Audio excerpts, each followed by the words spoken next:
Hello everyone, welcome back to my channel, and I just thought I'd start off with this. This is a picture that my mum sent over from France to me ages ago, and she actually bought this in Florida many years ago and then had it shipped home. She's had a big declutter over in France because they've downsized, and she let me have this picture, and this has just been lying around in my conservatory for absolutely ages because I'm no good at DIY. In fact, I'm not just no good at it, I don't know how to do it and I know I should learn. But Mum and her partner Steve are over at the moment in the UK, and they very kindly finally put this picture up for me, and I'm just loving how when you walk into my front room here, I just love this little setup. Ignore the clock there and that GHD thing there. They're being decluttered, so they're just there ready for me to try and sell. But I just love this little setup with that lamp, which is also given to me by my mum. As you walk into my front room, I'm really loving it. So I thought I'd just show you that just to start with. And a question of the day: can a minimalist own a picture like that?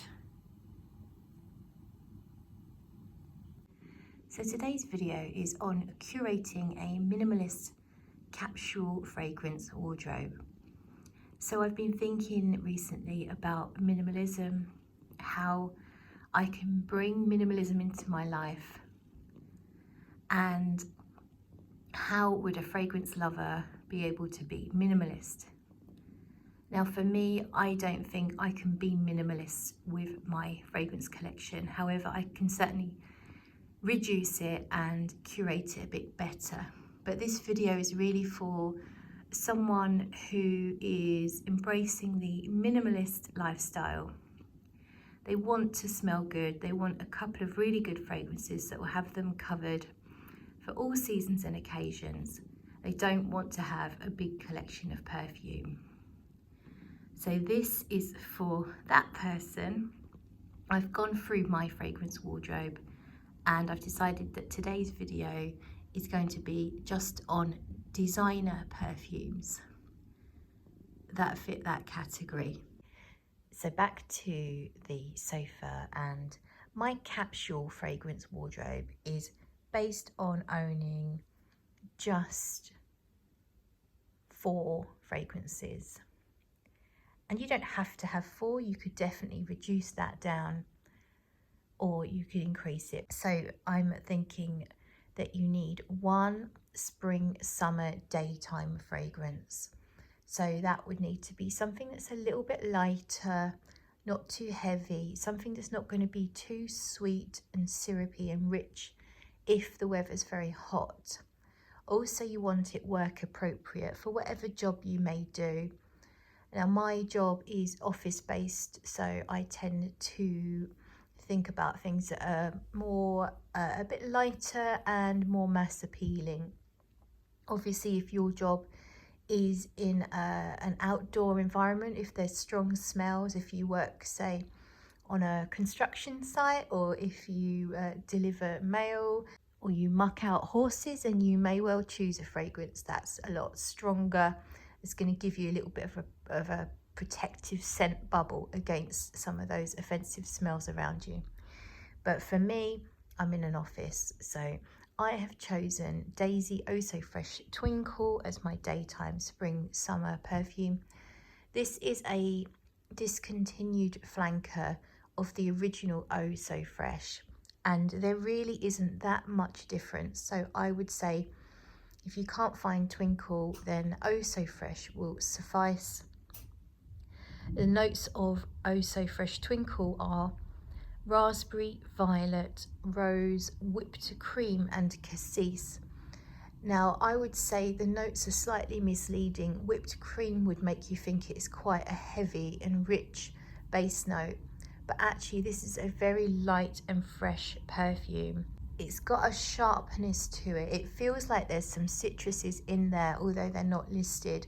So it feels like there's a little bit of a citrus top, like a grapefruit or something like that. It's lightly fruity, violet, a touch of rose. Cassis is kind of a sharp, it's a blackcurrant note basically, blackcurrant and blackcurrant leaves. So it's a little bit a sharp, tart, fruity note. So overall I get a sort of a tartness, yet a sweetness as well. And it's really pretty. I've had quite a lot of compliments when I've worn this fragrance. It's a great performer actually for a light fragrance, so it would take me through the whole working day. And I used to wear the original Oh So Fresh, and that also got me a lot of compliments and lasted me the whole day. Some of the other flankers get a bad rap for their performance, but I would recommend the original and this one. The original also has added notes of pear, plum, jasmine, apple blossom, musk, grapefruit, and a few others, but really the difference is not that remarkable at all from these two. So I do recommend just going for the original because it's so much easier to get hold of. So that's for the daytime one for spring and summer. And then for my evening options, I've actually got two here. And we're still spring and summer, but we're now thinking evening time, date night, night out with friends, out for dinner. I've got two options here. Prada Candy Gloss, which has notes of sour cherry, cassis again, peach, rose, orange blossom, vanilla, almond, benzoin, heliotrope and musk. Basically, this also has that freshness, a little bit of tartness from those fruity notes, but it has a warmer, richer base. This has obviously vanilla, almond, benzoin, so they're all warm and rich and sweet notes. So this has a bit more sweetness to it. The base, definitely you can really smell the vanilla. Another one that's fairly long lasting, so it will take you through the whole evening. It's a little more flirty, a little richer, and when the evenings are obviously a bit cooler than the daytime, it just gives you a little bit more va-va-voom for the evening time vibes. And then we have Paris by Yves Saint Laurent. Paris you can actually pick up really quite cheaply at discounters. You do not have to pay full retail. I highly recommend the Eau de Toilette, which is easier to find and cheaper than the Eau de Parfum, and exceptionally long lasting. The notes of Paris are very, very extensive, so I'm going to read them now. Rose, mimosa, hyacinth, geranium, green notes, orange blossom, hawthorn, cassis, bergamot, violet, lily, lime blossom, ylang ylang, jasmine, iris, heliotrope, musk, sandalwood, oak moss, amber and cedar. You may think Paris sounds highly complicated, maybe not even that easy a wear, but actually it's a breeze to wear. It's got this real freshness. I say breeze, it really is like flowers on a fresh breeze with some green leaves in the mix. Rose and violet is the main thing you'll get here with this real freshness. You can smell an underlying woody hint like the sandalwood and cedar, maybe mixing with the oak moss. But to be honest with you, all of these notes, you're not really going to pick that many out. Maybe the iris mixing in, making it a little bit of a makeup-like feel. But it's not a typical lipstick smell because it has such a freshness to it at the same time. It's a mixture of fresh, floral, with a richness underneath it all. It really is something special. I think that's why it has stood the test of time and is still available now after many, many, many years. It probably will suit a more mature palette. It might not be for the young girls who are used to something that's richer and sweeter. If you're used to a fruity floral, whilst this could be called a fruity floral, it doesn't have any real obvious sort of vanilla-y feelings to it. It doesn't have any toffee or any of those gourmand notes, so it might not suit everyone, but I think it's a really special perfume and fantastic for spring and summer nighttime.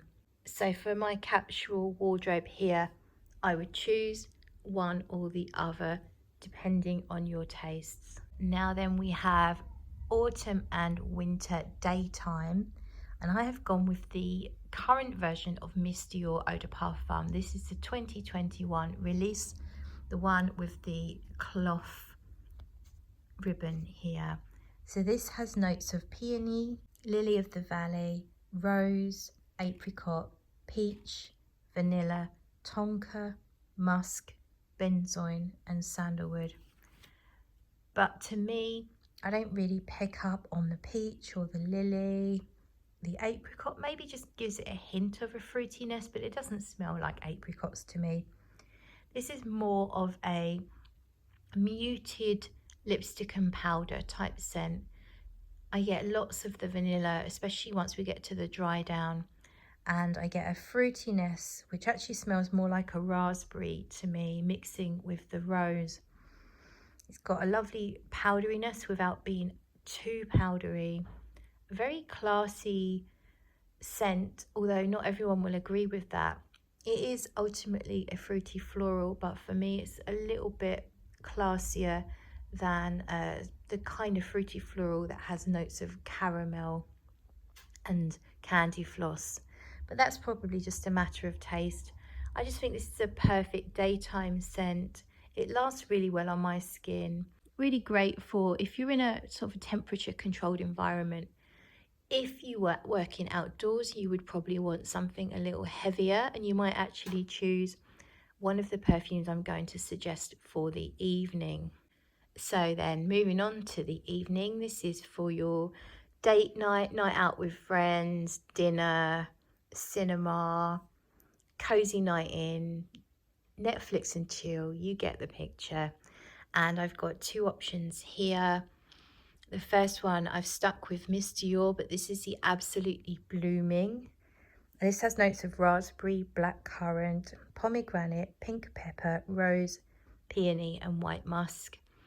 Really long lasting, really strong perfume. So both of these options now are very strong, and they will really push through the cold weather.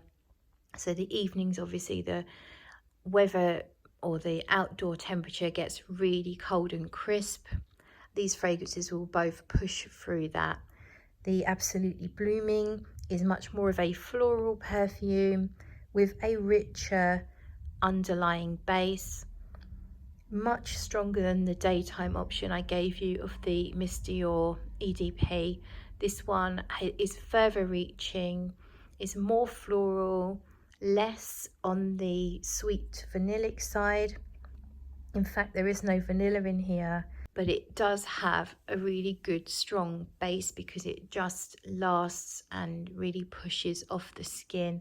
I'd call it a fruity floral again, but to me it's a little more bougie, a little more going out, and definitely a lot louder. Now when we move on to La Belle, the notes here are pear, bergamot, vanilla, amber and musk.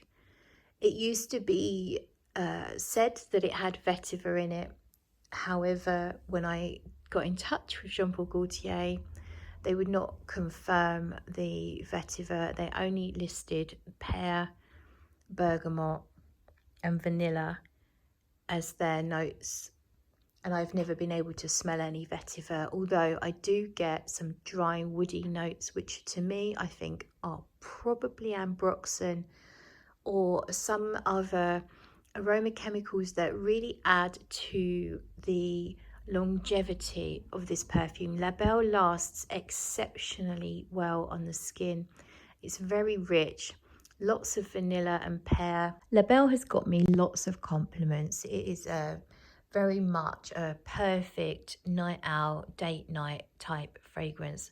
I think because of that rich vanilla-y base mixed with the pear, it's really quite alluring. It's not the biggest projector, so I wouldn't wear it for a big outdoor event. I would feel like I want something that's going to project a little bit more, but it is great for cozy nights, date nights. It's like having a pear crumble with vanilla custard. That's how it kind of smells, and that's the feeling that it gives you.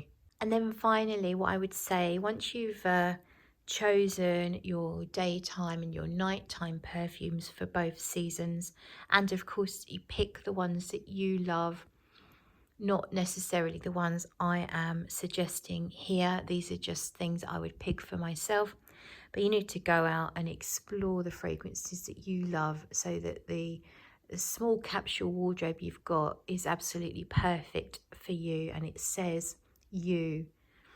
But you can also add one or two extras onto that capsule wardrobe, and I think it's good if you're only going to have a very small collection.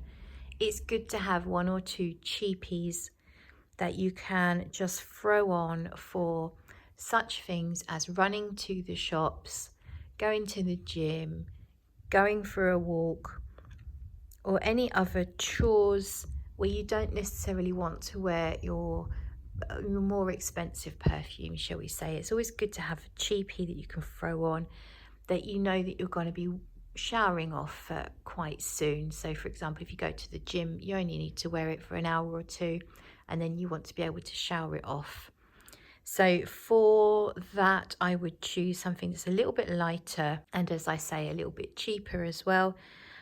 One option I have, if you like a floral scent that's more kind of beachy and almost like suntan lotion, like a white floral with some vanilla, Fleur d'Orchidée from Karl Lagerfeld. I got a bottle for about £12. I've since given it away because I'm just not going to get around to wearing it, but it is a really beautiful, well done perfume, yet so cheap. Another option would be a 4711 cologne. You could go for the original, which is slightly bitter citrus with some greenness to it. Or you could try one of their remixes, which are again very cheap, but they have different options, different fruits and flowers, etc. So you can pick one of those just to throw on for those quick dashes out to the shops, etc. Another option would be to go for a dupe, like a Perfume Parlour, for example. Here in the UK, Perfume Parlour do a really good dupe of Tom Ford's Neroli Portofino. Very cheap, easy just to throw on, and Neroli Portofino is a orange blossom, neroli, citrus scent with a really gorgeous musky, clean dry down. And as I say, Perfume Parlour do a really good dupe of that, very, very cheap. If you're not in the UK, you could try other dupes for a Neroli Portofino. There's plenty about, and it's not the most complicated fragrance to copy if you just want something cheap and clean and fresh, which I think every fragrance wardrobe should have something like that, just for that quick spritz and go if you're not wanting to necessarily wear your usual, maybe slightly more pretty or louder or generally just more expensive perfume. I think it's always good to have that cheapy option. This is how I would build my capsule wardrobe based on designer scents. Let me know how you would build yours in the comments below. And thank you for watching.